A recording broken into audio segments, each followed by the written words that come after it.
Hey everyone, I'm Ashleigh Banfield, and this is Drop Dead Serious. Big news today in the Nancy Guthrie case. It's day, 54. Every time I see the numbers go up like this, I still can't believe how long this has been. But a lot has happened that I want to bring to you. Number one, Savannah Guthrie has spoken for the first time openly about a lot of details, not just about how this has affected her, how it's affected her family, but she's also released details about the investigation and what happened inside that house that we had not heard before, and some that actually confirm things that I reported to you on day three. So I'm going to play for you the information that Savannah has released in her interview on the Today Show with Hoda Kotb.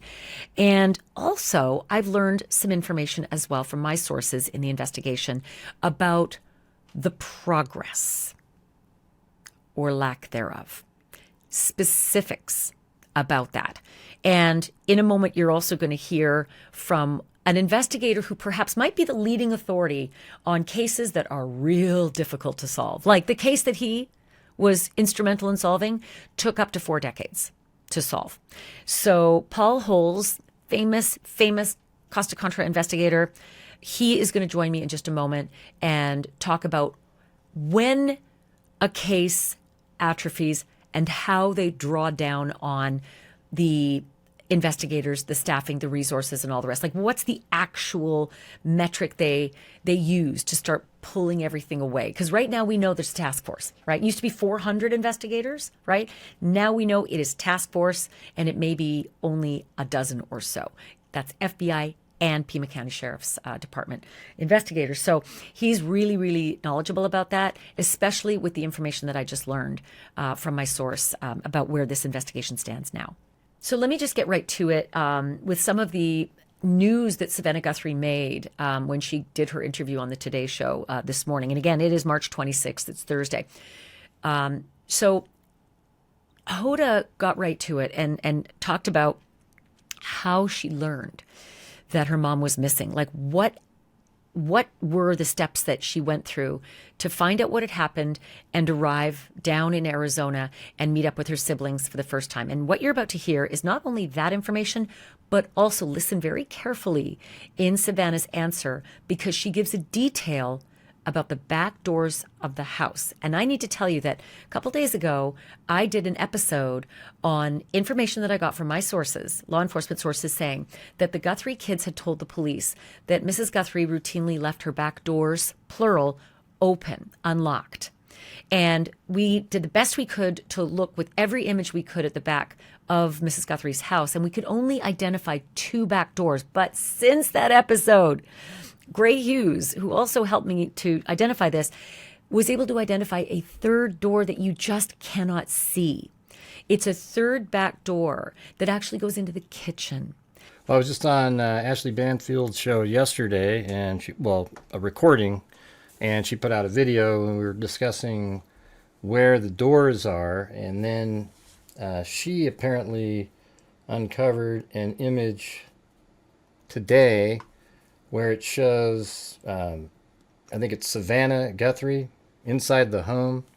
And here's that picture right here. Now, when you look at this, you see this kitchen over here, and then there's a window kind of high up here. And there's the undercovered area. And the way you're looking at it in that kitchen is about like this. So that means that the kitchen sink and everything is right under here. And then that door is right there. Now, we haven't seen any pictures where we see a door right there until just recently. I just happened to be looking at it after Ashleigh sent me that image. I thought, well, heck, we got to go see if we can verify whether or not that door is in that position. So if we take a look at this video right here, this is one that was put out, looks like on Forbes, CNN video. And this is the slider that goes into that living room area just as you come into the house, or maybe family room. I think it's probably the living room. So that's a slider that goes in there, and there's sort of a long entryway down to the arch. Now, to the left here, where they're about to go into, that's likely Nancy Guthrie's bedroom slider. So this is on that little sort of secluded patio. And there you see it right there. There is the bedroom slider. Now let me continue forward around the house here. And then this guy right here comes walking out from under here. Now I didn't notice it before, but look right there. There's a door, and that matches exactly where you would predict the door would be based on an image. There's another back door that goes into the family room behind that outdoor patio. And then there's a third back door that goes to a garage or a storage room. At least that's what the old plans say. So there's 3 back doors. And if you listen to Savannah's answer, you will hear her refer to back doors, plural, being open. Take a listen. And my sister called me and I said, "Is everything okay?" Mm-hmm. And she said, "No." She said, "Mom's missing." And I said, "What? Yeah. What are you talking about?" She said, "She's gone." And she was in a panic. I was in a panic. I'm like, "Call 911. Yeah. She's like, "I did. We've called them. They're here." And we thought that she must have had like some kind of medical episode in the night, and that somehow, the paramedics had come because the back doors were propped open, and that didn't make any sense. We thought maybe they came and there was a stretcher and they took her out the back, but her phone was there and her purse was there and all her things, and it just didn't make any sense. So, Annie and Tommy had already called all the hospitals, but then I'm like, I'm going to call the hospital. So then I started calling the hospitals, and the police were there and talking to her at the same time, and it was just chaos and disbelief. I was fascinated to hear that. On day 3 of this investigation, my source told me back door wide open. Now, I've had 2 other law enforcement sources who've confirmed back door wide open, and here is Savannah saying back doors, plural, propped open. So just a very interesting piece, to the puzzle from Savannah herself. I also want to play for you now what Savannah said about the condition of her mom. We heard early on that the Pima County Sheriff, Chris Nano, said that Mrs. Guthrie couldn't walk 50 yards without help. Well, Savannah got more specific about her mom's medical condition and her mobility. Have a listen. I mean, from the very early moments, Annie and Tommy were saying this isn't that case that you are used to where someone wanders off. She can't wander off. Mm-hmm. My mom, she was in tremendous pain. Yeah. Her back was very bad. She was trying to, on a good day, she could walk down to the mailbox and get the mail, but most days not. So there was no wander off. And the doors were propped open. Yeah. And there was blood on the front doorstep. And the Ring camera had been yanked off. Yeah. And so we were saying, this is... Do something. This is not okay. Yeah. This isn't... Something is very wrong here. Yeah. Did you hear that last bit that Savannah said, what she mentioned, that front doorbell cam had been yanked off? This is still a big mystery. My source on day 3 said the cameras had been smashed. I took that once we saw the empty bracket to mean maybe smashed off the mount, maybe something had been smashed off, because Fox had reported that there were glass fragments below that front doorbell mount. And then eventually the mount was seized and taken into evidence, but not for weeks. There is Savannah saying that it was yanked off. And every time I see that perpetrator going back to the garden and pulling up some of the weeds and then holding them in his fists and coming towards the camera, and then you can see his fists working with it, I keep thinking he's using it as a vine to get between the camera and the mount and yank the camera off, because you can't get your fingers between it. It's too narrow. The Nest cam and the mount are too narrow. They're like the width of a quarter. So I wonder if Savannah thought that too, or saw different video than we saw, or more video than we saw. Who knows? But maybe she's come to that conclusion that camera was yanked off. Just a very interesting detail at a time when there are so few details. Obviously, this is such a painful interview for Savannah. I think every day is just excruciating. And she's already mentioned that at night she wakes up every night and that it's excruciatingly painful. Savannah then talked about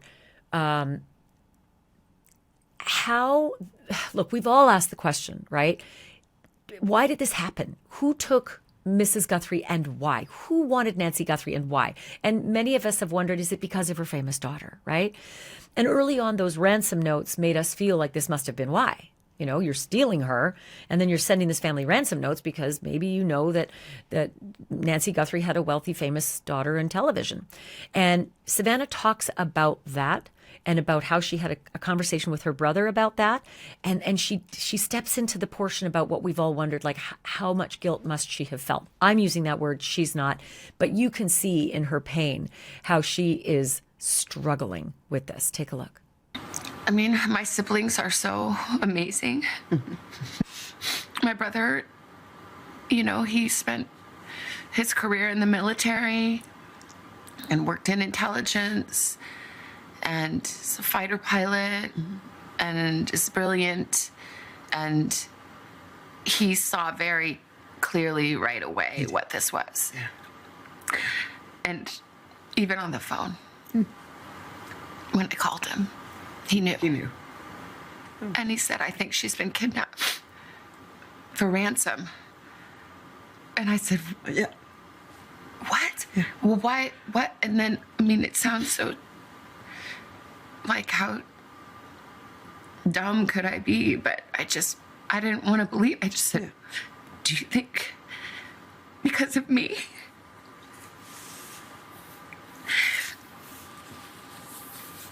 And he said, I'm sorry, sweetie, but yeah, maybe. But I knew that. You did. I hope not. I mean, we still don't know. Honestly, we don't know anything. No. We don't know anything. So I don't know Yeah. that it's because she's my mom and somebody thought, oh, that girl, that lady has money, we can make a quick buck. I mean, that would make sense, but we don't know. But yeah, that's probably, which is too much to bear. To think that I brought this to her bedside, that it's because of me.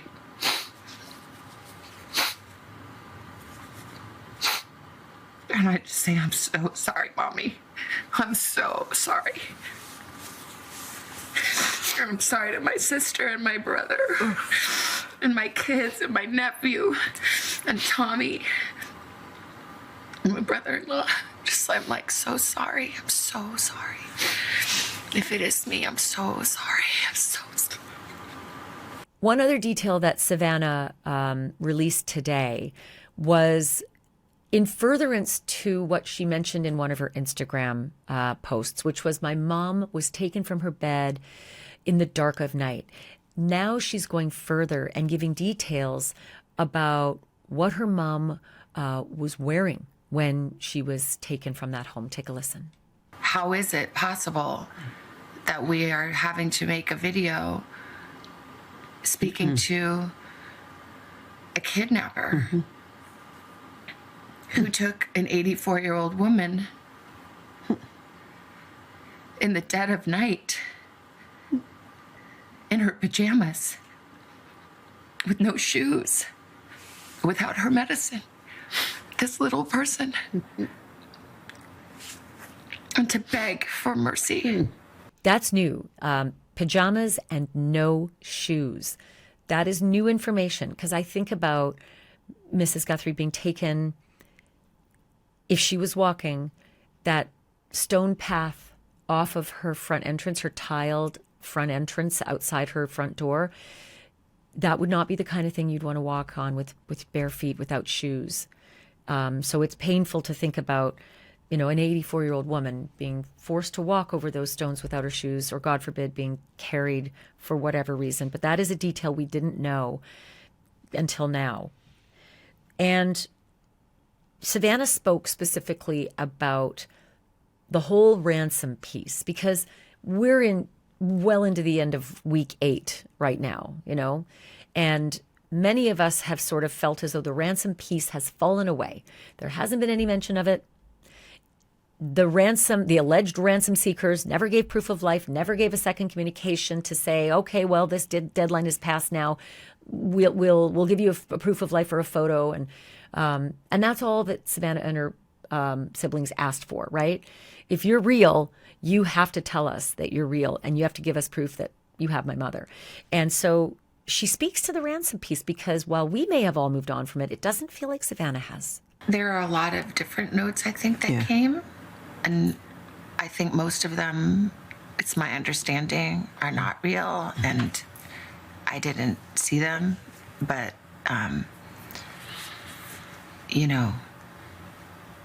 a person that would send a fake ransom note really has to look deeply at themselves. Yeah. To a family in pain. But I believe the 2 notes that we received, that we responded to, I tend to believe those are real. Really? We've talked on this podcast and many other people's podcasts have spoken about this, is when we got the ring cam video from the FBI showing that masked intruder at the front door. It was absolutely terrifying. I remember the day. I remember someone saying, my God, it looks like a scene out of the movie Fargo. It's so scary, just this terrifying masked man. And then we went further to imagine, once we learned from Savannah that her mom had been taken from her bed, what must that have been like? The fear that you can't even imagine opening your eyes and seeing that when you're in your safest space, right? Not only in your home, but in your bed. And Savannah addressed that directly. I mean, it's just absolutely terrifying. Yeah. It's just totally terrifying. And I can't imagine that is who she saw standing over her bed. Yeah. I can't. It's too much. Yeah. Savannah made note about what could only be sort of thought of as the upside to at least having that video, right? We've got a suspect, at least some details, right? Some forensic details, something to put out to the public to get tips. That's a huge upside. But there was the other one where she said, early on, I had a source in the police who said that the investigators were focusing on her brother-in-law, right? And they towed her sister's car. They searched her sister's house. They photographed at night. They canvassed her sister's neighbor. And so a lot of the press went over to her sister and her brother-in-law's home. The investigation has to do that. Every investigation has to do that, right? But that was very difficult for Savannah. And she made a mention of how this image at least tamped down a lot of the speculation about her family. Have a listen. And I'm glad and grateful to the investigators and the technology companies that were able to find that video. To, I hope, at least with people of good heart and compassion, stop the irresponsible and cruel speculation that had started to swirl. Let's talk about that for a minute. I'm glad that people saw Yeah. what came to our door. When you talk about the cruel speculation, the whispers, the innuendo that it was somebody in your family, how did you weather that? It's unbearable. Yeah. And it piles pain upon pain.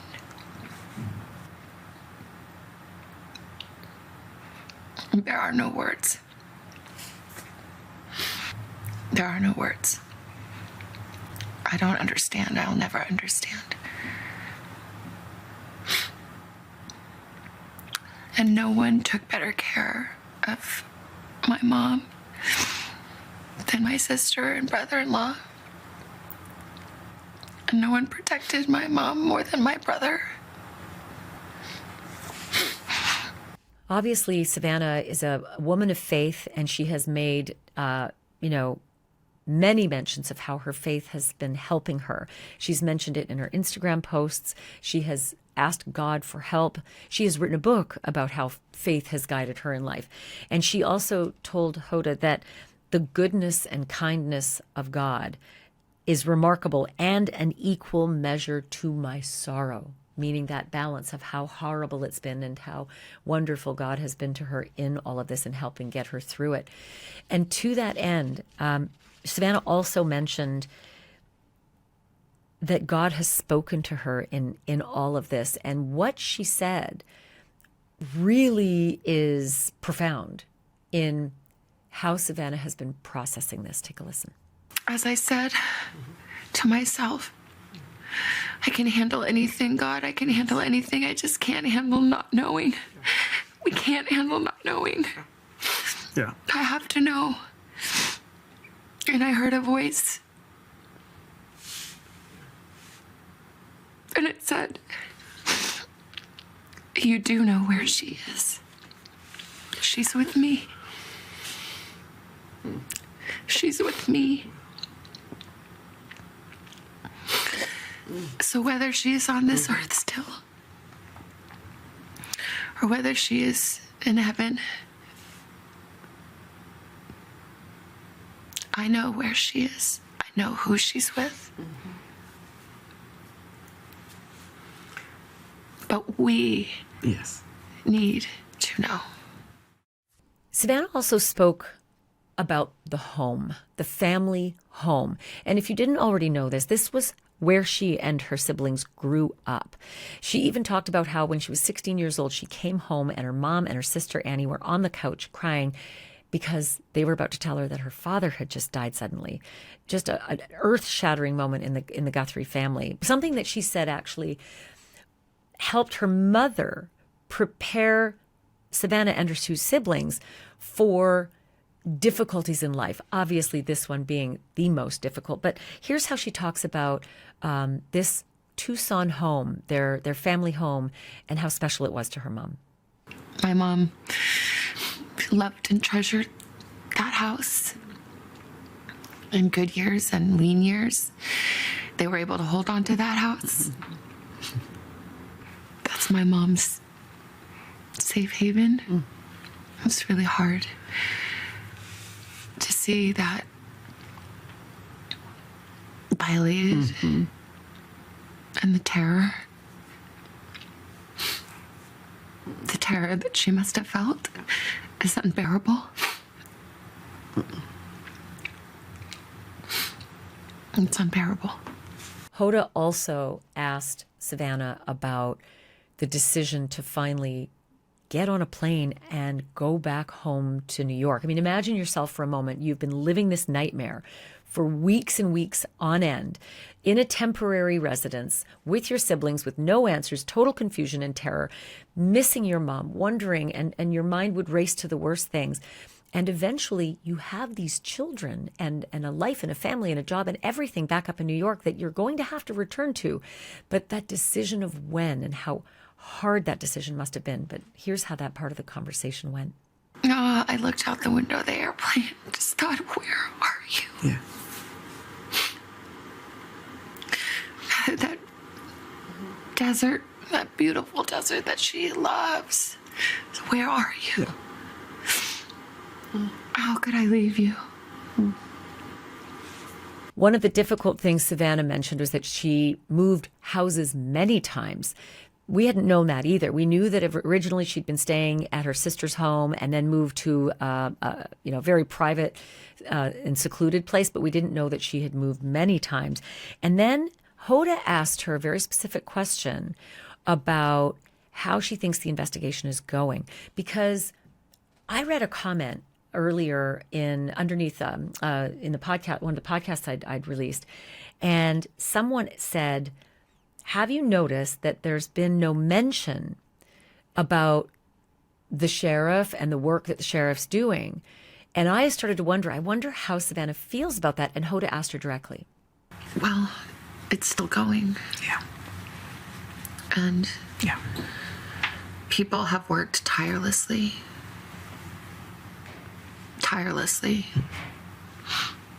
And we see that. Mm-hmm.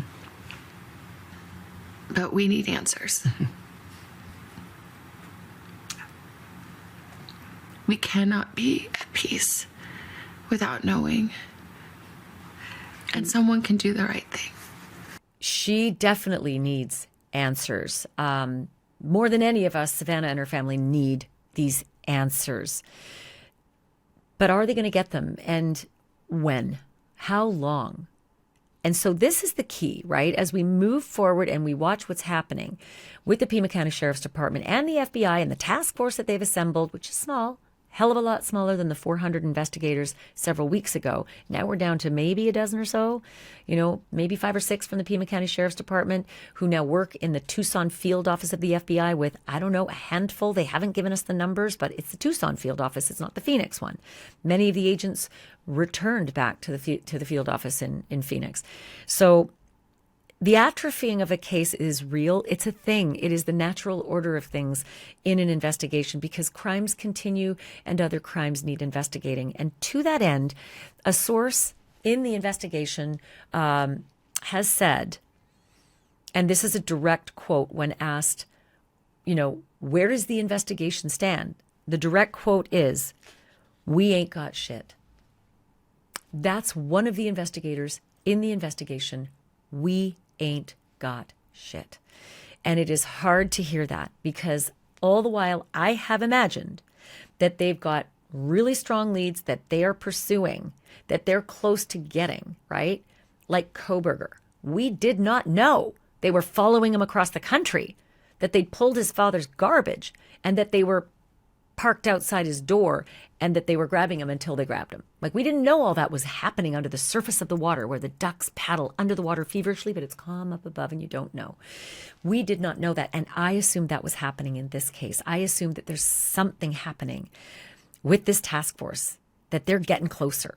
But then to hear that, we ain't got shit, that dashed a lot of my optimism for now, because I know there are ebbs and flows. There are ebbs and flows, and I know that because I talk to people like Paul Holes. Paul is a former cold case investigator for the Contra Costa County Sheriff's Office, and he is well known across this country, around the world, for his work solving the Golden State Killer case. Took upwards of 3 to 4 decades to catch that killer, but they did it, right? That trail went cold for weeks, then months, then years, then decades. And he's the guy who was instrumental in helping to bring that case to an end and finding that person and putting him away, despite the fact he was in his 70s.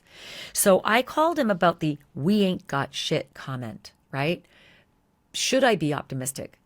Should I be dashed about this investigation at week 8? And he's got some really interesting things to say about that. So you're going to hear his perspective on what it means, B, where it's going, C, how things draw down in the natural order of investigations as life continues and other crimes continue and the taxpayers need resources elsewhere, how things shrink when they expand, how they shrink again. So he's going to tell you about that in reference to the Guthrie investigation. But also, I asked him a few other things about my source and the information I learned earlier this week, which was that the blood pattern outside the front door, which is on the entranceway of her home, outside her front door, the blood spatter pattern that goes down the front walkway, how my source said it is replicated inside the home, right over the threshold and into the front entrance, hallway, foyer, however you describe the front entrance of someone's home as you get inside, that those blood droplet patterns are identical right there. I've learned where in the house that blood was, and it's right inside the front entrance of the home, the foyer, the hallway, whatever it is, but nowhere else. It starts there at that front entrance inside. It goes over the threshold and outside onto the outdoor patio tiles and then down the walkway. So I asked Paul about that because it turns out Paul is also a blood spatter expert. So he's going to weigh in on that. Then I also asked Paul before Savannah spoke about Savannah's words were, the back doors were propped open. She said it twice. Was she being colloquial with propped? because 3 different law enforcement investigators and sources of mine have said back door wide open. There are 3. I know I said 2 in another podcast. We have since discovered a door you can't see in any of the pictures or video, but it's a door that goes into the kitchen sideways to the house. If you're looking from the backyard at the back of the house, it's a perpendicular door, so you cannot see it unless you were to look over at it, but it enters into the back patio where the patio furniture is in the backyard. And there are 3 doors. And she said back doors propped open. Did she mean left open or propped with something? And plural. She said it twice and said the plural doors twice. It was very interesting. I asked Paul Holes about this news that I had broken earlier this week, that the back doors had regularly been left unlocked by Mrs. Guthrie. This was just sort of a habit. She didn't always lock those back doors, plural. And I asked Paul to weigh in on that as well in terms of a victimology and, suspectology, if there was such a thing, how they factor that information into the investigation. So with all that, here's my conversation with Paul Holes. Hey, quick note from my sponsor. I want you to do an experiment. The next time you're in your kitchen, do me a favor, go grab a box of your favorite cereal and then read the ingredients on the back. Let me guess. Refined sugars, red 40, seed oil, synthetic pesticides. That is not breakfast food. The truth is, Big Food designs these cereals to drive your cravings and boost profits. Thanks a bunch. And that's why I'm all in on Lovebird cereal. It's made with just 7 real ingredients. They're right there on the front of the box. Check out the Honey O's: buckwheat, cassava, coconut honey, coconut sugar, vanilla, and sea salt. That is it, folks. Real food that you can actually pronounce. And get this, they are 100% family owned, and they donate 20% of their profits to fighting childhood cancer. What's not to love? Want to take back your breakfast? Go to lovebirdfoods.com/Banfield and use my code Banfield for 25% off your first order. That's lovebirdfoods.com/Banfield, or click the link in the description. You can also find them at Walmart, Whole Foods, Sprouts, and other major retailers nationwide. Lovebird cereal. Join the real food revolution and take back our country's health from Big Food, box by box. Just don't let my husband Chris get near it, because he wipes out every box the minute it gets in the kitchen. Paul, what do you make of this information that I've uncovered from a source saying one of the investigators is heard saying, quote, "We ain't got shit"? It's having worked many different types of cases. And right now with the Nancy Guthrie case, I would put this in this whodunit category. And these cases sometimes can resolve quickly. Sometimes can take weeks, sometimes can take years. So just because you have an inside source saying we ain't got shit right now after 7 weeks? We're into 8, yeah. 8 weeks? This is not atypical for this type of case for a variety of reasons, because, sometimes comprehensive forensic testing can take months. You may be following various investigative leads that dead end, and then you have to back up and then go down different paths. Sometimes it's a matter of the right tip hasn't come in. So right now, even though we have this situation, Nancy Guthrie, there's an exigency because the hope is she's still alive. And you want to get that information, those investigative leads that will get her home safe. But the reality is that in these whodunit cases, it can take a long time if the offender is actually doing things to try to prevent himself from being caught. And I believe that's what's happening in this case. It just makes me think, have you ever heard of a case, seen a case, read about a case where an offender steals an old woman to keep the old woman for weeks or months? Have you ever seen it happen for any reason and never asked for anything back? Like never asked for money or some kind of connection to the family? Just I had no ulterior motive. No, we've talked before about this case. The offender, he communicated with the media that he abducted Nancy for ransom. This was his communication. He is controlling the narrative. I want money. However, when I take a look at the circumstances, and I still stand by this opinion, when I see him in that costume, on the front porch, I'm looking at that going, that does not look right at all. He wants to be seen. He's misdirecting. So, he is trying to lead the investigation down a certain path. And then I'm looking at it going, you know what? Don't look at this as an abduction ransom case. I think he possibly had some personal connection to Nancy, and he went to the house to harm her.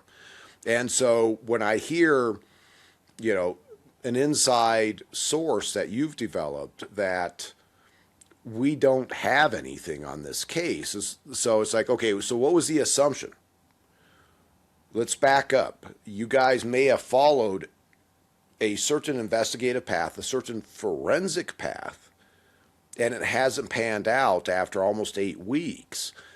Let's, resettle, let's reevaluate and start looking at other possibilities where this offender actually has some level of connection to the family, to Nancy. I can't tell you where that would be, but he has targeted Nancy for a reason.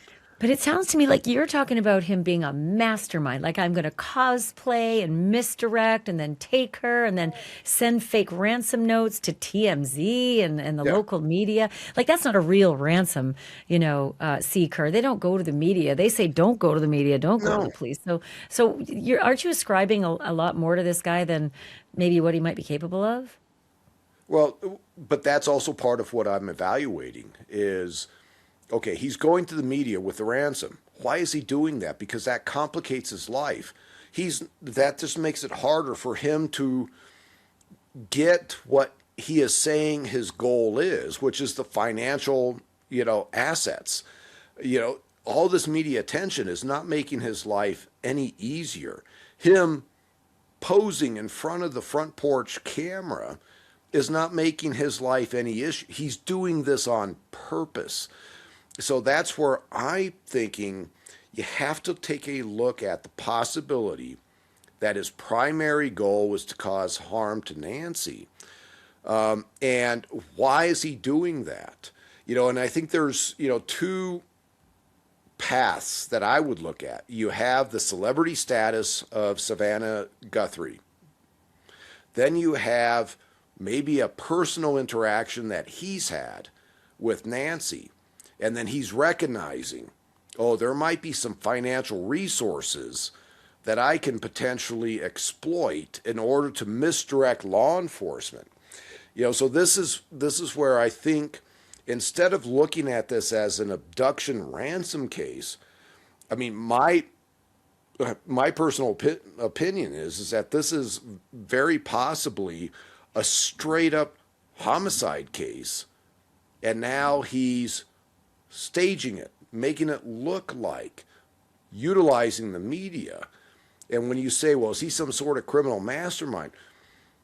It's not necessarily being a criminal mastermind. You are now dealing with what I would say is a sophisticated and intelligent offender that is trying to commit a crime that he wants to commit, but also have self-preservation. He doesn't want to be caught.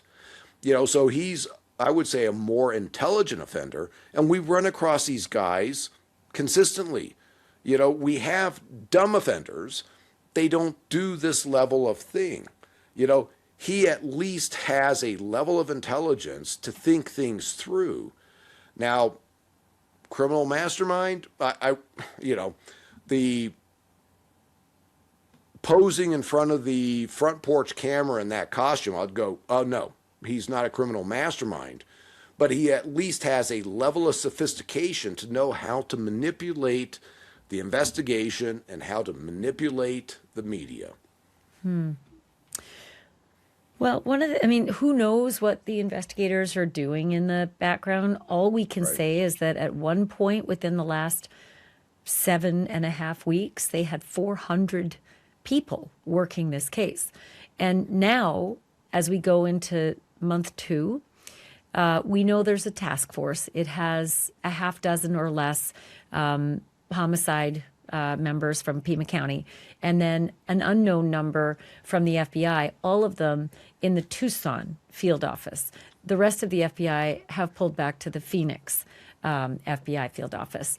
And so that tells me that it ain't 400, right? Right. But now what happens? Like, when you hear we ain't got shit, when does the investigation atrophy further? How does it atrophy further? When does it go down to we have one guy who watches it every other day, or when a lead comes in? That's actually very hard to predict, especially with such a high profile case. The Pima County Sheriff's Office is going to have limited resources. I don't know exactly what size that sheriff's office is, but they can only do so much, and they're going to have other active cases coming in which these investigators are going to have to be pulled off the Guthrie case in order to handle, because they're going to have active public safety things that they need to be dealing with. The FBI has amazing manpower, amazing resources. However, the FBI, they don't investigate homicide cases on a routine basis. That's why it's always best to But we don't know. We don't know if it's homicide. True. And I'm not saying it's a homicide, but I would be treating this on a resource level as a homicide. Mm-hmm. You have to. At this point, 84-year-old victim who's been gone for 8 weeks, he's no longer asking for anything. Is he taking the time to keep her alive? If honestly, I have to just jump in because I keep saying this over and over. If he was ever asking for anything in the beginning, because in my opinion, that ransom was just a bad actor from overseas trying to scam a victimized family. I never believed that the ransom, all the different iterations of ransom seeking, had anything to do with the actual crime other than someone trying to profit off it. Yeah, and I think I completely agree with you with what I know about the case is that, I don't think this is an abduction ransom case, unfortunately. So this is where... What would be the purpose of a homicide, though? An 84-year-old woman with no demands, with nothing, no sort of, no letter to say, ha, I gotcha. It just doesn't seem to be any reason. What would you see as a purpose for a homicide if it's a homicide? There's so many motives, fundamentally when you take a look at it, and as far as I know, there isn't any indication that he stole anything out of the house. So this isn't like a burglary for property theft that went sideways. So now I think it's more a personal interaction. He had a vendetta against Nancy. Or they're, and I don't want to put too much weight on this, but you also have to consider, and I've worked these types of cases, we do have women this age that are sexually assaulted and killed. So there's that possibility. However, the offender potentially, by removing her out of the house, that elevates his risk because now he has a victim inside his vehicle. So why is he doing that? You always have to consider, why is the offender doing an action or a behavior that causes his risk to be elevated? Well, if it is that, and I am with you, we have talked about geriatric rape on this program. It's a thing, and it's hard to believe. People need to understand it is real. It Very does much. happen, and yeah, and I've said it before. The statistic that was given to me by a prominent homicide prosecutor in California said that the percentage of perpetrators of geriatric rape in their 20s, it's 92%. 92% of the geriatric rapists are in their 20s. So it is a thing. But I think when you said he elevates his risk by taking her out of the house, I think he mitigates his risk because, rape is a very, very hard thing to keep your DNA from showing up. Well, and maybe he recognized that after he committed the crime. Or knew it in advance. Yeah. So so it all depends on the dynamics of the violence that occurred.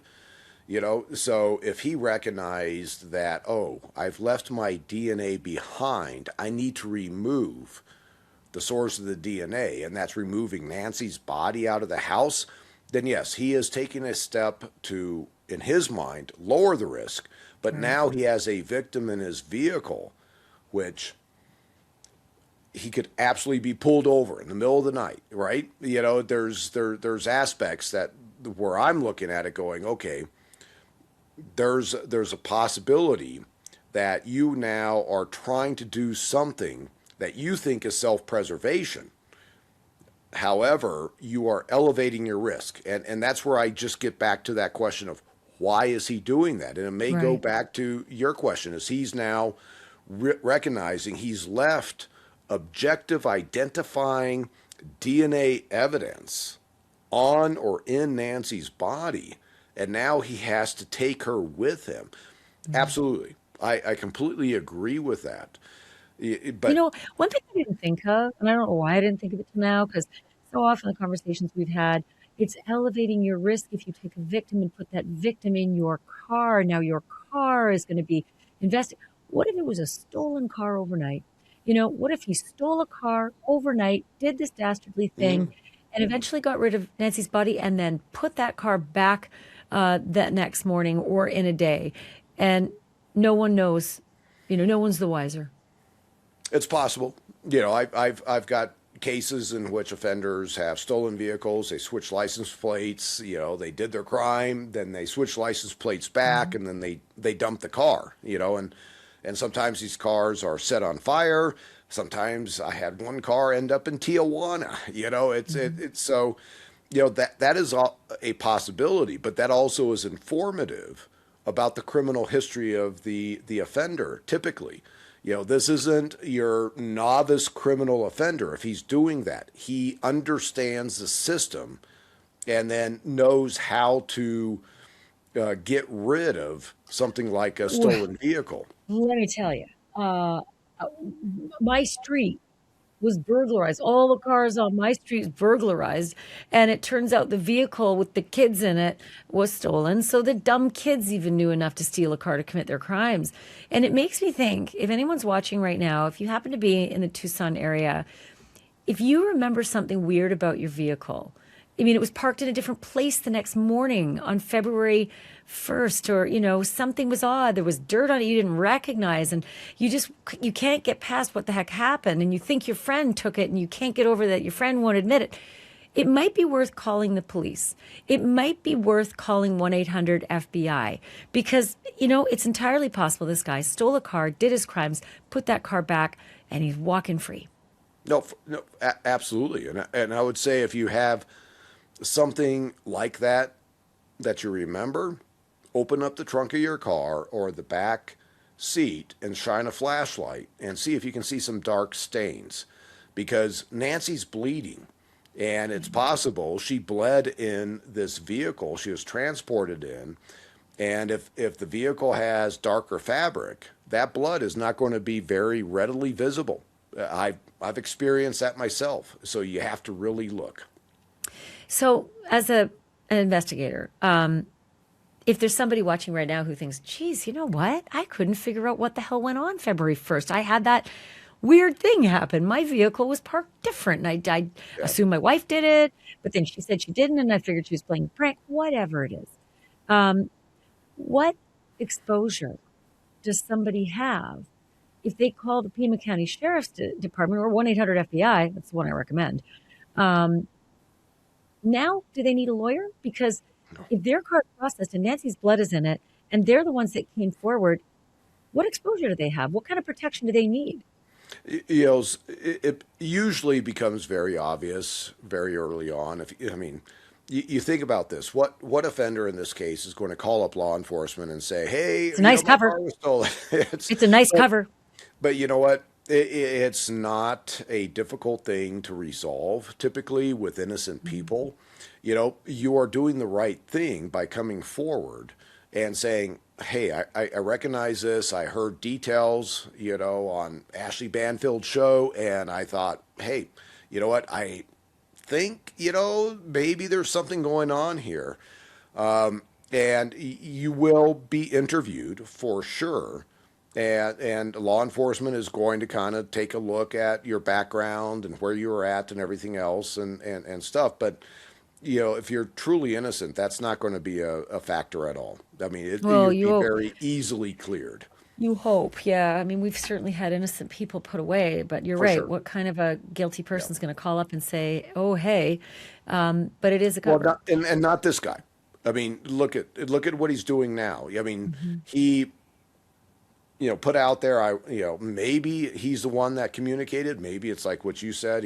Somebody else online took advantage of the situation. This guy doesn't want to get caught. He doesn't want to get, any law enforcement attention. And if he were to call law enforcement under some sort of ruse as being an innocent person, it's going to be pretty easy to sort him out.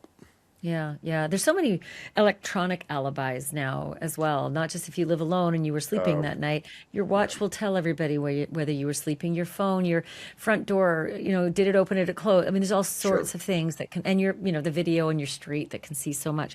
Let me ask you, I mean, I feel like I've almost exhausted the question that I can't get out of my mind, and that is this investigator saying we ain't got shit. I was so sad when I heard that because I'm not kidding, Paul. I really did believe that there's, I keep calling it the duck theory. There's this calm little duck floating on the surface of the water and nothing's happening. And then down below, their little paddles are going like mad and we can't see it.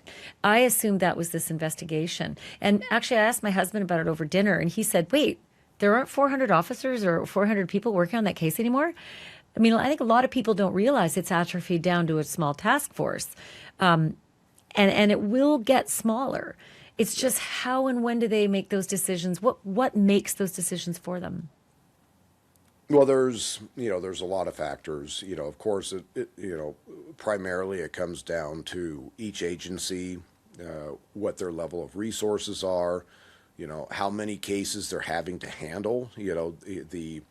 If you're talking about a sheriff's office, the sheriff has, public safety needs that he needs to meet, and at a certain point, if the case is kind of dwindling, then he's going to have to reallocate those resources to handle, other cases that are coming up, and then the feds have the same issue, just in a different capacity, but what I will say is that,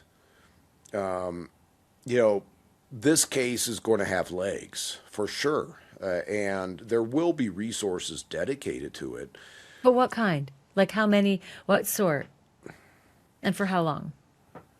Well, in terms of how long, I can't speak to that because it depends on what happens. Let's say we have, a major, terrorist action because the Iran war is going on. The FBI is going to be pulled off of this case in order to address that.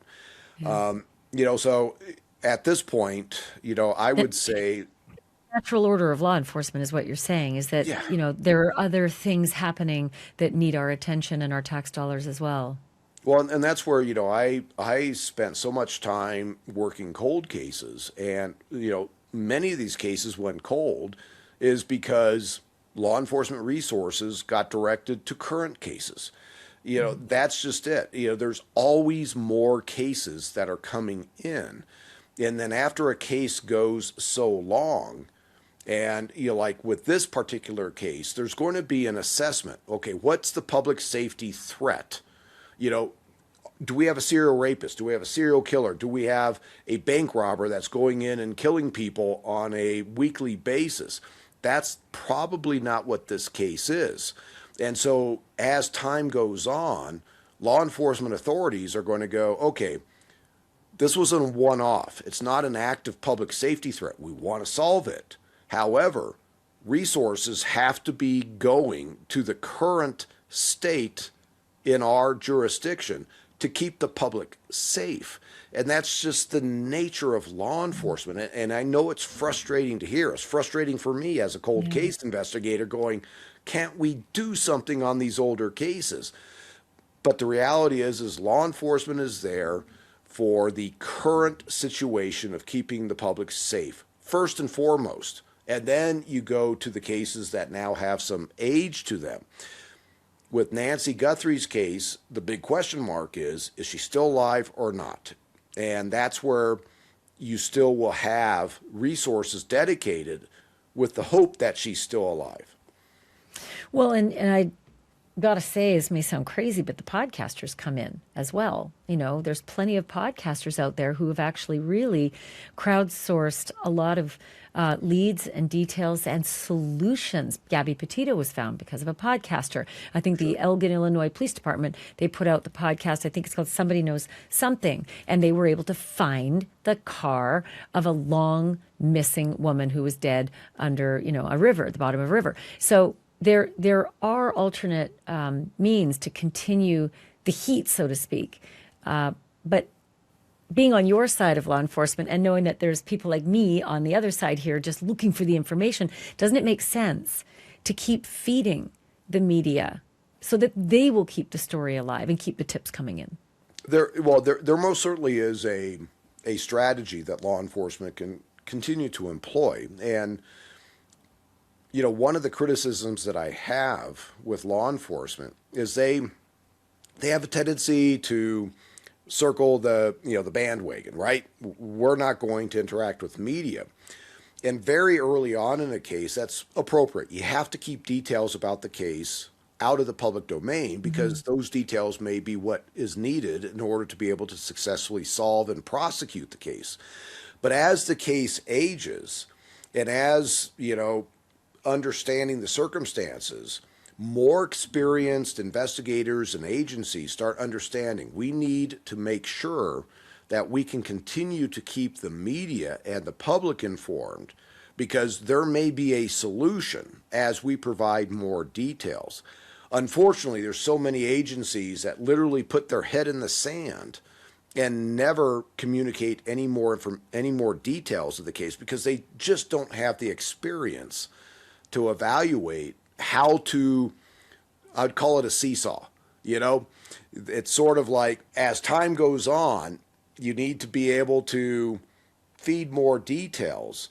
And this is where I would say with this particular case, that seesaw is faster. You need to start feeding more details to the public because you have the public's attention. You have the exigency if Nancy's still alive in order to see if you can't generate more tips. You know, and of course, we now have this phenomena of the online sleuths, and I probably have the most experience of anybody with the online sleuthing community because I work Zodiac and I work Golden State Killer, and I was hammered by both, you know, groups, and there's a lot of overlap with them. And there's individuals that have great skill sets that law enforcement doesn't have. You know, then there's individuals that have great intentions and they provide decent information. But then you have a bunch that are just killing us in terms of, you know, misinformation and bad leads that we need to follow up on. So it's very much a pro and con thing with the online sleuthing thing. You know, with the Guthrie case, this is, you know, the issue is going to be is that law enforcement hasn't released a lot of information. So the online sleuths don't have the facts in order to be able to actually go after something that has a nexus to the case. Right. And then when Sheriff Nanos does release something, he retracts it. And then it's actually, you know, it's actually discovered to be erroneous because people in the community say that actually didn't happen when he said it did happen. It's just been a big hot mess. Well, and I will say, this is where, yeah, when you have elected sheriffs, I mean, they are way up on the ladder rung, right? So what ends up happening is the information that they get are coming from detective sergeants that go to a lieutenant, that go to a captain, that go to a commander or assistant sheriff, finally to the sheriff. So now you have the whole telephone game going on. And now he's putting out information as he has been told, and it's already been altered by the time he's hearing it. I've seen that time and time again. That's interesting. So do PIOs go to the base level and get what they need and skip the whole telephone chain?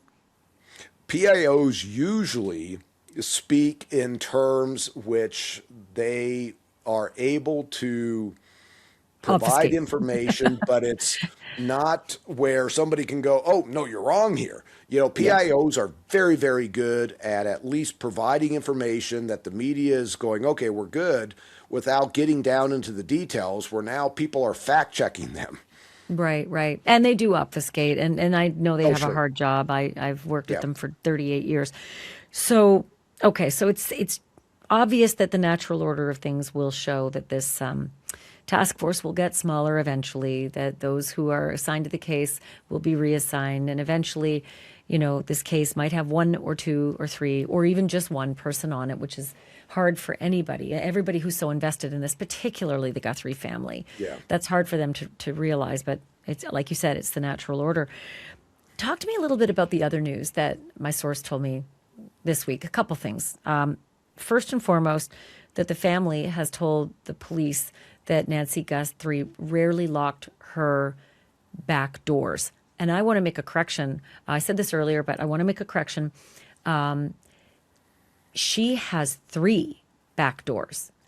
2 of them are visible with the drone shots that have gone around the back of the house. One of them is not visible because it's vertical. It's perpendicular to the picture, so you can't see it.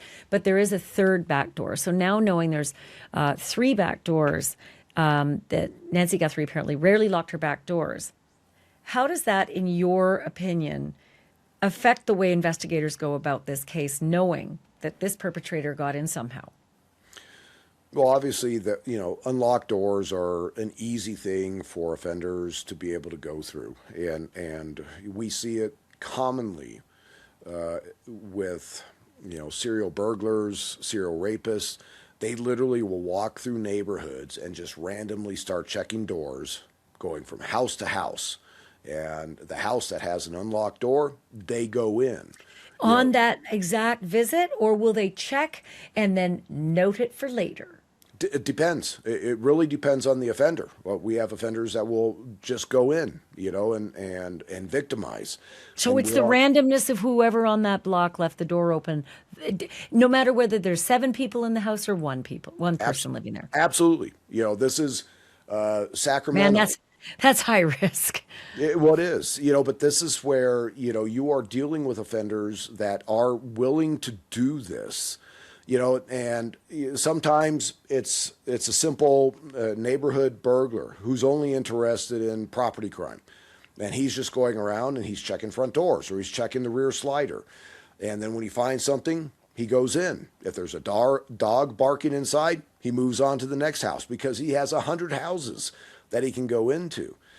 So, when you start talking about Nancy's victimology about leaving these rear doors open, if this offender targeted Nancy, it's possible ahead of time he started doing surveillance, he started doing security checks, he started trying to figure out, how I can easily get into the house. The easier they can get in the house, the better it is for the offender. Now, if I remember right from a previous conversation we had, I think there were multiple security cameras throughout the property that had been smashed, right? Well, my source told me early on, plural, Nest cams smashed. And then we learned later on they were Nest cams. We also learned later on that the front Nest cam was off its mount and gone. And Michael Ruiz from Fox News Digital said that there were glass shards seen underneath, or glass fragments seen underneath the camera mount. And we saw spotlights in the back that clearly had been smashed and were dangling. So I can't tell you if multiple cameras had been smashed. A source said it. We saw at least spotlights smashed, and we saw one camera at the front smashed or taken or whatever off its mount, and others that had been left by the perpetrator and by the cops. Well, and so, okay, let's make the assumption. Nancy had multiple cameras distributed throughout her property. Multiple cameras were smashed. You have multiple points of entry with these doors that were unlocked in the back side or the side parts of this house. And I know it's somewhat of a complex layout with this house. Mm-hmm. The offender is taking an action to prevent being seen with these other cameras. And yet he walks up to her front porch and pretends like, oh, there's a camera here. What am I going to do with this camera? Oh, I'll get some, shrubs and try to cover it up. I mean, for me, it just is so telling and so obvious that the offender wanted to be seen on that front porch wearing that costume. This is staging. He took all the other steps needed to obscure how he got into the house, how he possibly got out of the house, maybe, by smashing these other cameras. He has knowledge about this property. That's where that video surveillance of him on the front porch is so compelling to me and tells me he is sitting here trying to make this crime look like something that it is not. And it's, oh, I'm the bad guy here with a gun and I'm going in to abduct Nancy and ask for ransom. Well, no, that wasn't his true intent. He went in there to hurt Nancy.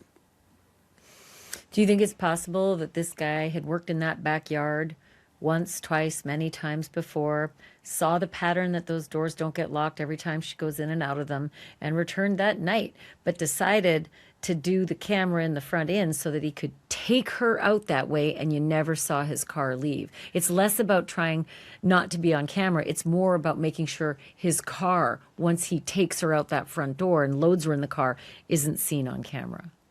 That's a possibility for the camera, but I think you're spot on, and this is what I've been saying from the very beginning is, you know what, this guy, if I'm right and he is staging this crime, you have to go back possibly 2 years. Who are the delivery drivers? Who worked for UPS, FedEx? Who are the mailmen? Who were the contractors that did work in Nancy's house? Who were the landscapers that did work on her property or whatever? Electricians, heating, cooling. I mean, there's untold number of servicemen that come and work on a single older woman's home. And I don't know, what Nancy's house is like on the inside. I have a case in which some gangbangers were working for a delivery service. They went in and delivered a lamp in a upper end neighborhood, and they saw all the nice stuff inside that house. And a week later, they came back, and ultimately the husband, the homeowner, was killed as he was trying to save his wife. Oh. You don't know who you're letting into your house, and that's where I'm looking at this going, okay, if he is misdirecting this, if he's recognizing, oh, this family has, well, he may not even know anything about Savannah Guthrie. He may just have been in Nancy's house going, oh, wow, there's a lot of nice stuff in here. They got assets.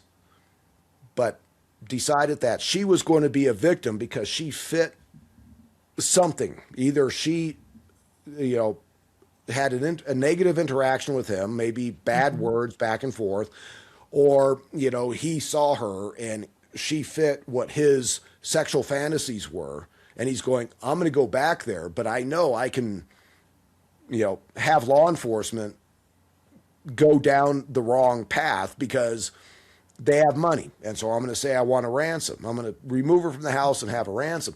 That is a distinct possibility. And that's where if I were being pulled into this case, now at this point, I'm going to go, how much have you guys considered this possibility? Or have you looked at it as strictly an abduction ransom case? If the Pima County Sheriff's Department were to reach out to someone like you, with your skills, and you, for heaven's sake, you caught the Golden State Killer after decades, would you go? Oh, absolutely. This is the type of case that's in my wheelhouse. I understand this type of offender. I would want to get all the information so I could evaluate the offender's actions, the offender's behaviors, the forensic evidence, and maybe be able to provide some insight. I can never say that I'm going to come into a case and solve the case. I am entirely confident I can come into a case and advance the case. You feel like you could help? I absolutely feel I could help, for sure. Might you offer your assistance, Paul, or do you want to just sort of wait to see if it's needed? The funny thing is now that I'm retired, law enforcement sees me as media. So me just calling up and saying, hey, do you want my help? Law enforcement doesn't accept help from media. So somebody would need to recognize that I could contribute versus me just doing a cold call. Well, I hope the sheriff starts reaching out soon, because I get scared when I hear we ain't got shit. Maybe it's time to bring in the fresh eyes. Yep. Well, I'd be there if they called me. In a heartbeat? Absolutely. Let's talk about the blood in the front hall entrance inside the home, because that's another sourced information I got this week. I think it was 2 podcasts ago, or yesterday's podcast. It's Blur's Day. I'm losing track of days. But my source told me that originally there's blood inside the home. Day 3, I learned that. Okay. A couple weeks ago, I learned that the blood pattern outside the home on the front porch and down the front walk is mirrored inside the home. Same blood pattern exists inside the home, but I didn't know where. And then yesterday, or 2 days ago, I learned that inside blood pattern is actually just inside the front door. So you go over the hearth, over the threshold of the front door into that front hallway entrance of Nancy's home, and that's where the blood droplets are, but nowhere else. What does that tell you? So, it's without having Nancy and her wounds, we always, when you do blood pattern interpretation, you always want to know what, the wounds are, what was severed. Do you have arteries severed? Do you have, veins severed, etc. However, with what I saw on the front porch is a dripped pattern. Now, there's some other smaller spatter, which might be blood dripping into blood. But at least the media photographs don't give me enough information. But having blood drips inside the front door, right there in that front entry, that only tells me that I have a bleeding source from Nancy that is dripping blood at that point in time. Now, is that, does that occur inside and then she's brought outside, or she gets herself outside, or vice versa? You can't make that conclusion. However, part of the issue that we deal with is that, okay, when did the bleeding injury occur? And I've worked many stabbing cases, and people are stabbed in the chest and there's no blood at the crime scene. They bleed internally, and any blood that they're externally bleeding from the stab wounds gets absorbed by the shirt or whatever type of clothing that they have on. So if we were to make the assumption that the dripped blood inside the house by the front door was the earliest blood drops, all that tells me is that that's the moment in time in which the bleeding source was able to provide enough blood to be able to be deposited. And it may have been immediately. She could have been hit on the head, pistol whipped. Now she has a laceration to her scalp. Now she's dripping blood from her scalp inside that front door, and then she goes outside. She could have been stabbed in the chest in the bedroom. And now she's been carried out, and now the blood has saturated the garment that she has on, and now it's dripping. We can't conclude anything based on that outside as we don't have motion. We don't have, let's say, a cut finger, and Nancy's flailing, and now we have like cast-off type patterns, or we have spatter because we now have a blow to a pooled blood source. It's super frustrating. And also, I keep using the word vexing because every time I think I find something out that might be informative in the investigation, it just has a million more questions that attach to it. Like when I discovered that there was blood just inside the door and nowhere else, I thought, aha, now we're getting somewhere. But maybe not.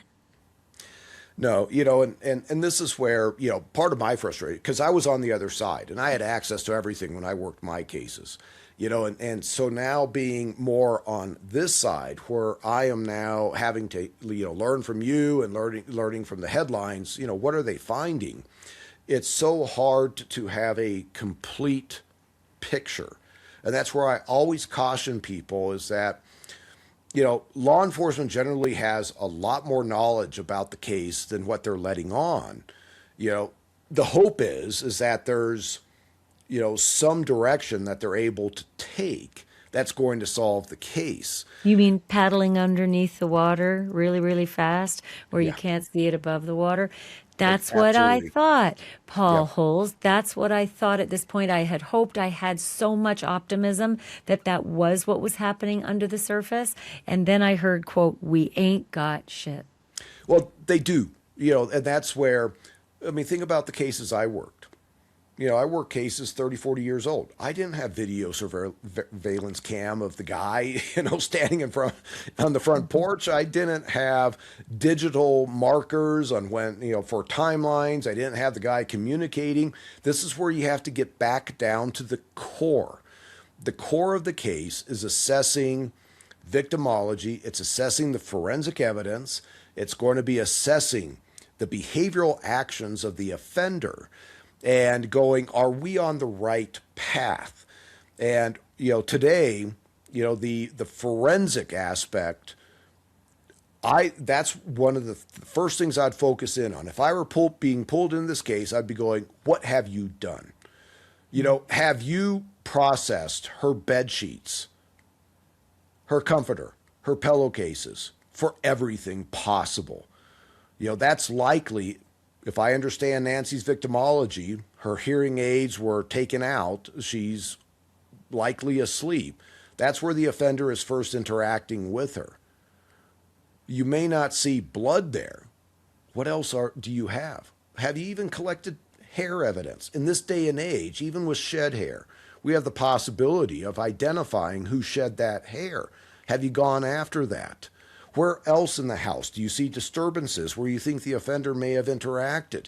You have to do that. And so, like if I were advising the sheriff and whoever from the FBI is involved, it's like, okay, let's kind of do what I would call like an audit of the investigation. What has been done? What investigative tracks have we gone down? What forensic tracks have we gone down? What voids do we have? And then if those voids are significant, we need to go down those now because maybe our initial assumptions of what happened in this case were wrong. I'm literally writing down, is it time for an audit of this investigation with people like Paul Holes who have done this kind of thing before? Yep. Thank you so much for all your time and your expertise. I call you all the time and I'm not going to stop. I appreciate you, Ashleigh. Thank you very much for staying on top of this case. So there you have it. Obviously, there's so much more to this investigation we don't know. I repeat this every time we have an episode. 1-800-CALL-FBI. If you know anything, 1-800-CALL-FBI. And specifically, that piece that I talked to Paul about, If you're in the Tucson area, did something happen with your car on the night of January 31st to February 1st? Did your car look like it was missing or parked differently or just something odd? That might be something, like check it. Go back in your memory. Did you have a weird thing happen with your car? Is it possible your car could have been stolen, used in a crime, and returned? That's something too. Like all of these little things, something is going to break this case, hopefully. But you can be a part of it. 1-800-CALL-FBI. All right. So as far as the interview with Savannah, there is more. It's coming tomorrow. That would be Friday, March 27th. And Hoda specifically mentioned on Dateline. So Friday night on Dateline, make sure you tune in to hear the rest of what Savannah had to say. And maybe there's more details that she is able to talk about that we haven't yet learned. In the meantime, thanks so much, everyone, for listening and for watching and for subscribing. I so appreciate it. And remember, truth isn't just serious, it's drop dead serious.